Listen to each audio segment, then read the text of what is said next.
Niaje bro. Huyu ndo mama, hebu msalimie. Huyu ni biashara yangu anaitwa Jay.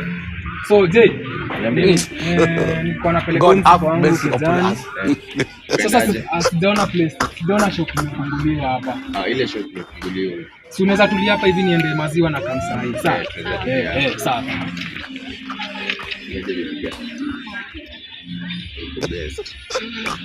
Ni kijana wako mnapeleka.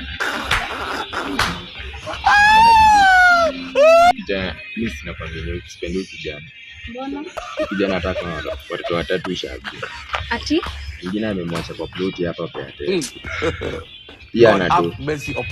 Kwa mahindi huko anadaiwa 800. Akona mchezo mingi, hata mimi kama kazi yangu. Pia niko na shares. Naweza kuwa pia nilikupatia allowance ya 10k hivi kwa month. Mbe alikuwa ananidanganya. Mimi nakwambia anakudanganya. Ana do kabisa. Ana do.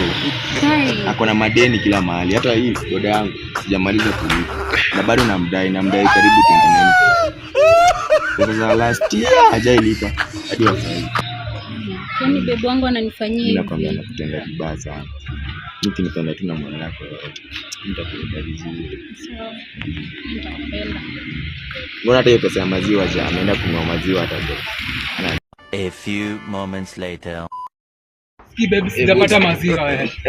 Yaani duka imefunguliwa, kwani unaona hata hakuna maziwa na duka imefunguliwa. Hakuna maziwa huko. Nilikwambia boys ana pesa. Huyu hawezi kumaintain, hawezani na hii sura yako. Ona venye anakaa. Pesa ya maziwa mbao, maziwa kwanza imeshuka bei ni mbao. Sasa imefika hapo Jay. Buda, kubali kugongewa bana. Huna pesa bana. Hauna pesa, tafuta pesa. Tafuta pesa ikuzoee. Jay imekuwa hivyo. Ishia bro. Ishia. Una do. Start bana, tembea una pesa bana. Tafuta pesa ikuzoee.